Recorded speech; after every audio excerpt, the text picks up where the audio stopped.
నంద్యాల జిల్లా గోస్పాడు మండలం తేళ్లపూరి గ్రామ సచివాలయ సెక్రటరీ అయిన బొప్ప సుజాత ప్రమాదవశాత్తు జరిగిన ఘటనలో తలలో రక్తం గడ్డకట్టి బ్రెయిన్ డెడ్ కావడం జరిగింది. అయితే తాను ఈ లోకాన్ని విడిచి వెళ్లిపోతూ 8 మందికి అవయవ దానం చేసి వారి జీవితాల్లో వెలుగులు నింపింది. నంద్యాల జిల్లా నంద్యాల మండలం గుంతనాల గ్రామానికి చెందిన బొప్ప నాగేంద్ర పుల్లమ్మ దంపతుల కుమార్తె బొప్ప సుజాత గోస్పాడు మండలం తేళ్లపూరి గ్రామ సచివాలయంలో సెక్రటరీగా విధులు నిర్వహిస్తూ ఉండేది. అయితే విధుల్లో భాగంగా పసురపాడు గ్రామం నుండి తేళ్లపూరి సచివాలయానికి వస్తున్న క్రమంలో మార్గం మధ్యలో స్కూటీపై వెళ్తుండగా తన పక్క నుండి వేగంగా ఓ కారు వెళ్లడం జరిగింది.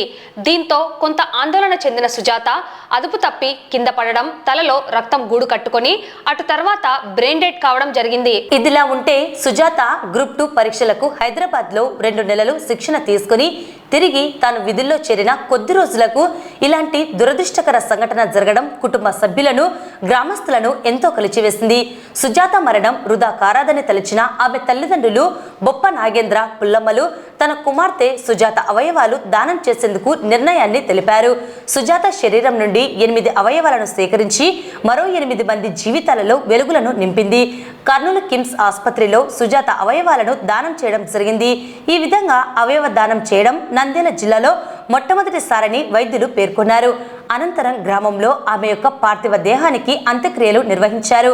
నంద్యాల మాజీ ఎమ్మెల్యే శిల్పా రవిచంద్ర కిషోర్ రెడ్డి ఆదేశాల మేరకు స్వర్గీయ సుజాత అంత్యక్రియలలో నంద్యాల జిల్లా ఉపాధ్యక్షుడు దాల్మిల్ అమీర్ బాషా, జిల్లా అధికార ప్రతినిధి అనిల్ అమృతరాజు, నంద్యాల జిల్లా వైఎస్ఆర్సీపీ మున్సిపల్ అధ్యక్షుడు టివై శివయ్య, వైఎస్ఆర్సీపీ నంద్యాల మండల అధ్యక్షుడు బసవేశ్వరారెడ్డి, మాజీ కౌన్సిలర్ లక్ష్మీనారాయణ మరియు వైఎస్ఆర్సీపీ నాయకులు కిరణ్ కుమార్, సాయిరాం రెడ్డి, భాస్కర్ రెడ్డి పాల్గొని ఆమె పార్థివ దేహానికి నివాళులర్పించి కుటుంబ సభ్యులకు తమ ప్రగాఢ సానుభూతిని వ్యక్తం చేశారు. సుజాత తన విలువైన అవయవాలు మరో 8 మంది జీవితాలలో వెలుగులు నింపడం ఎంతో గొప్ప విషయమని వారు అన్నారు. సుజాత మృతి ఎంతో దురదృష్టకరమైన సంఘటనని బాధాతప్త హృదయంతో తమ నివాళులను తెలిపారు.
శ్రీశైలంలో ఉంటారు. Srisailam red cross member.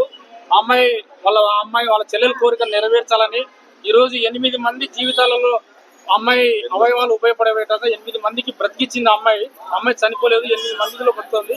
వాళ్ళ కుటుంబము ఇతరులకు సహాయం చేయాలని చెప్పేసి బ్రెయిన్ డెడ్ అయిన తర్వాత కూడా ఈ కార్యక్రమం సక్సెస్ చేయాలి, 8 మంది ప్రాణాలు కాపాడాలని దాదాపు 2 రోజుల పాటు వాళ్ళు ఈ యొక్క దాతలకు దొరికేదాకా ఆపరేషన్ అన్ని సెట్టింగ్ అయ్యేదాకా సహకరించారు. వారందరికీ కూడా మా జిల్లా కలెక్టర్ గారు, జిల్లా రెడ్ క్రాస్ ప్రెసిడెంట్ రాజకుమారి మేడం గారు అడుగడుగున ఈ యొక్క మొట్టమొదటి మహిళ మనకు ఆర్గాన్ డొనేషన్ ఇచ్చారు. ఈ మహిళకు మన జిల్లా అధికారులందరూ హాజరు కావాలని చెప్పేసి మేడం గారు రెడ్ క్రాస్ తరఫున మా మేడం గారికి పిలుపునిచ్చారు. మేడం గారికి కూడా మేము ధన్యవాదాలు తెలియజేస్తున్నాము. అలాగే ఈ యొక్క ఆర్గాన్ డొనేషన్ ఇచ్చి 8 మందిని కాపాడిన సుజాత గారికి మేము నివాళులు అర్పిస్తున్నాము. వారి కుటుంబ సభ్యులందరికీ కూడా చేయెత్తి మేము నమస్కారం తెలియజేస్తున్నాం. ఈ కార్యక్రమానికి సహకరించిన ఒక అవయవదాత ఇంత అద్భుతంగా నివాళులు పోలీస్ శాఖ వారు చాలా అద్భుతంగా సహకరించారు. అలాగే మేడం గారు, జిల్లా ఆఫీసర్స్, పంచాయతీ వారు, ఆర్డీఓ గారు, ఎంఆర్ఓ గారు, అందరికీ సిఐసార్ గారికి అందరికీ కూడా మేము రెడ్ క్రాస్ తరఫున ధన్యవాదాలు తెలియజేస్తున్నాము. సిస్టర్ కోరిక మేరకు మేము అవయదానం చేశాము. మా సిస్టర్ అమ్మాయి అన్మ్యారీడ్. తన కోరిక మేరకు రెడ్ క్రాస్ తరఫున మాకు సహాయంతో ప్రోత్సాహంతో మేము అవయదానం చేశాము. 2 days అయినా కూడా అసలు మేము ఎక్కడ అప్రోచ్ అవ్వాలి, ఎలా చేయాలి అనేది మాకు ఆ టైంలో అర్థం కాలేదు. కాకపోతే నేను ఒక రెడ్ క్రాస్ మెంబర్ని యాజ్ ఏ డాక్టర్గా వెంబడే రెసిడెన్స్ మనము సారు ఇలా చేద్దామమ్మా, ఇలా చేద్దామని ప్రోత్సాహంతో కర్నూలు గోవింద సార్ సహాయంతో మేము ఈ అవేదానం చేయగలిగాము. మాకు వెహికల్ కూడా ప్రొవైడ్ చేశారు. మా ఊరు వెళ్ళడం మనకు కూడా మాకు సహకారం అందించారు. మేము సర్వదా రెడ్ క్రాస్కి రుణపడి ఉంటాము. మొదటిసారి అయితే పౌర సూచనగా వారికి ధన్యవాదాలు చెప్తూ అదేవిధంగా మా డిపార్ట్మెంట్ తరఫున మేము ప్రోటోకాల్ ఈ కార్యక్రమం అమర్ రహే సుజాత గారు, అమర్ రహే, అమర్ రహే సుజాత గారు, అమర్ రహే. మొట్టమొదటిసారిగా బ్రెయిన్ డెడ్ కావడంతో మరి గుంట్రాలకు చెందిన పంచాయత్ సెక్రటరీ సుజాతమ్మ గారు మరణించారు. మరి వారి అవయవాలన్నింటినీ కూడా ఈరోజు 8 మందికి దానం చేసి 8 మంది ప్రాణాలు పోస్తున్నారు. 8 మందికి ప్రాణం పోసి 8 మంది కుటుంబాల్లో వెలుగు నింపిన ఆ మహామూర్తికి మేము ఈ సందర్భంగా నివాళులర్పించుకుంటున్నాం. ఎందుకంటే ఇంత గొప్ప త్యాగం చేసి నంద్యాల జిల్లాలో మొట్టమొదటి మహిళగా పేరొందుకున్న సుజాత గారికి మరొకసారి మేము జోహార్లు తెలియజేసుకున్నాం. సుజాత గారు 6 నెలల కిందటమే మొన్న కాన్ఫరెన్స్ జరిగినాయి. ఆమె కానాలపల్లి నుంచి నేను తెల్లపూరికి వస్తానమ్మా అని అడగడం జరిగింది. ఆమె ముంతరాల గ్రామం తెల్లపూరి గ్రామానికి పక్కనే ఉంది కాబట్టి ఇక్కడికి వస్తానని అడిగింది. ఎందుకమ్మా ఇంత దూరం నువ్వు అక్కడ అంటే నేను గ్రూప్ 2 ప్రిపేర్ కావాలి, నేను ఖచ్చితంగా ఇక్కడ ఉండి మా నాన్నకు దగ్గర అవుతానని చెప్పడం జరిగింది.